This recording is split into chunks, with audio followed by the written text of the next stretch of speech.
At my first fire, I almost killed another firefighter. I wasn't supposed to be a firefighter. I was going to be an FBI agent. It's 1970. I'd been recruited out of my business school to go to work at the FBI as a clerk, to continue my education, and once I got my degree, to go be an agent. I got married June 1970. My wife and I moved from New Jersey down to Maryland, Landover, Maryland, because she had a job already waiting for her down there. It was close to school. Our lives were planned.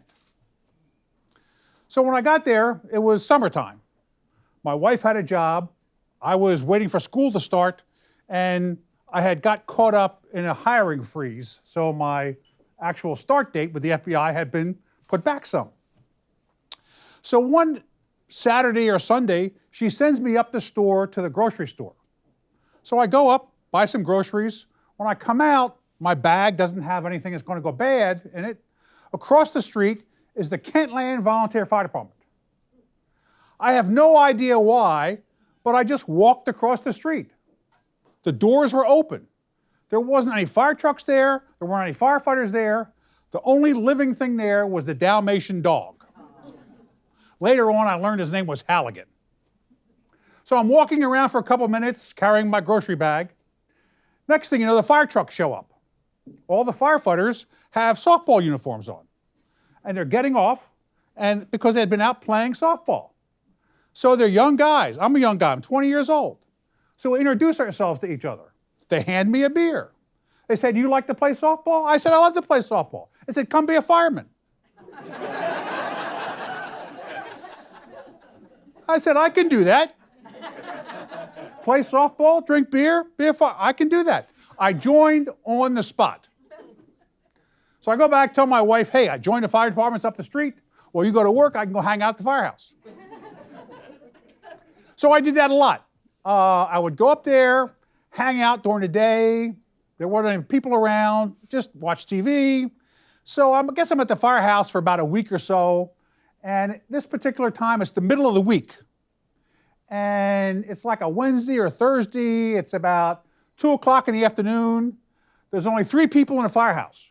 Myself, the paid sergeant, the Prince George's County paid sergeant, and the paid driver. And I'm sitting in the TV room watching the Gong Show. If you laughed, you're old enough to remember the Gong Show. Educational television at the time. So a couple minutes later, I'm sitting in the TV room. All of a sudden, this young man walks in. He doesn't know me. I don't know him. He's in his military uniform. His name is Jimmy Panetta. We introduce ourselves to each other. He's also a very tall guy. We're both skinny, tall guys. So we shake hands. Jimmy had been away at basic, had just come home, hadn't even been home to see his mother yet, and he stops off at the firehouse. So we introduce ourselves, and Jimmy says to me, he says, "Hey, Bert, did they show you anything?" I said, "No, not really. They just said, if there's a call, get some spare gear off of the gear rack and get on the fire truck." That's all they told me.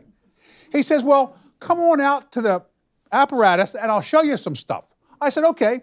So I follow him out to the apparatus bay. We go over to the spare gear rack.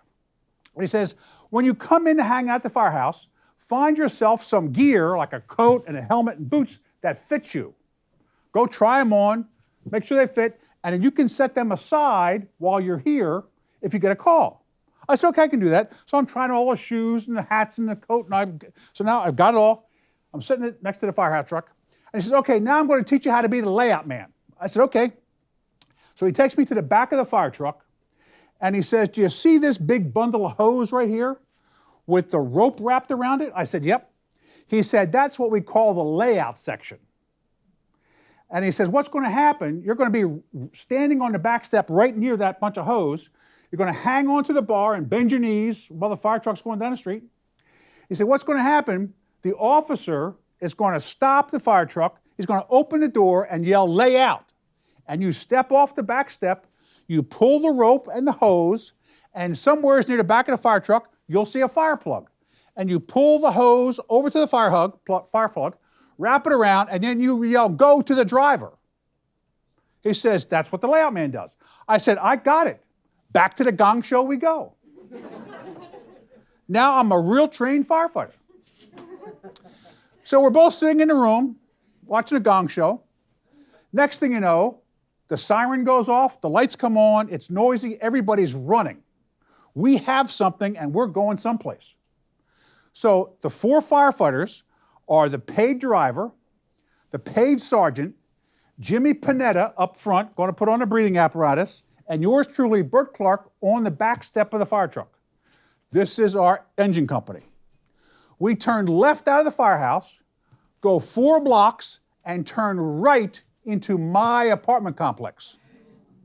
Fire is blowing out the 3rd floor windows. Sure enough, the fire truck stops. The officer opens the door, yells, "Lay out." There's a hydrant right there. I step off, grab the rope, pull the hose, drag it to the hydrant, wrap it around, and yell, "Go!" And I'm done. I have no idea what to do next. Jimmy didn't tell me what to do next. I'm just standing there. I got the hat, I got the coat, I got the boots. I'm supposed to be a fireman. I'm just standing there. Fire is blowing out this apartment building. I'm just standing there. I'm dumbfounded because I have no idea what to do next. It's maybe 2 minutes maximum. Seemed like forever. Maybe 2 minutes maximum. The next thing that happens, the pumper, another fire truck from Kentland, comes out of the firehouse. There's only one person on it, Wayne Ramsey. He's driving the fire truck all by himself. I don't know Wayne. He doesn't know me. But Wayne knows something. Wayne knows I have no idea what the hell I'm doing. The steamer cap, the big thing is on the front. The rope is still on the hose. It's wrapped around. I've done nothing to prepare. I didn't know all this stuff. So the hydrant is like on a grassy knoll, and the fire truck can kind of nose right up to it. So the fire truck's like over here, and the hydrant's here. And so Wayne noses the fire truck right in, and then stops and gets out. He runs over to the fire hydrant, and he's preparing it. He's unwrapping the hose, taking the nozzle, taking the coupling, all I got to do. He says, "You see that big hose in the front of the fire truck?" I said, "Yes." He said, "Get that and bring it to me." I said, "Okay, I can follow directions." So I go over, and the hose is what we call a big soft sleeve. It's about a 5-inch hose. It has a 15-pound coupling, brass coupling on the end of it. So I pick it up about 3 feet behind the coupling, pick it up, swing it around, hit Wayne right in the head. He goes down like a rock. I thought I killed him. Wayne picks himself up, shakes it off, and says, "Stand right there and don't move." So for the next 45 minutes to an hour, I'm standing in a 12-inch square, afraid to move. Because what I come to realize is not only did I not know what I was doing, I was dangerous. The longer and longer I stood there, the sicker and sicker I got in my gut. I had never in my whole life felt so ashamed of myself. I didn't know what to do. And I promised myself I would never not know what to do again. There is more to being a firefighter than softball, the gong show, and beer. So from there, I became a sponge. I could not get enough of the fire service. The whole idea of FBI went out of my mind. I was addicted to this fire service. I read everything I got my hands on. I picked up every piece of equipment and learned what its name was and how it was used. I asked questions. I could not get enough because I never wanted to have that feeling again. So for the next 50 years, I've been trying to do better. That's one of the reasons I'm here tonight, because I'm still trying to do better. In my 50 years in the fire service, 100 firefighters in Maryland have been killed doing their job. Almost 5,000 have died nationwide. And today, a firefighter in Texas, was killed driving his apparatus when it went out of control. He was ejected because he didn't have a seatbelt on. The fire service is a life and death discipline that demands our highest level of knowledge, skills, and ability. We can all do better. Thank you.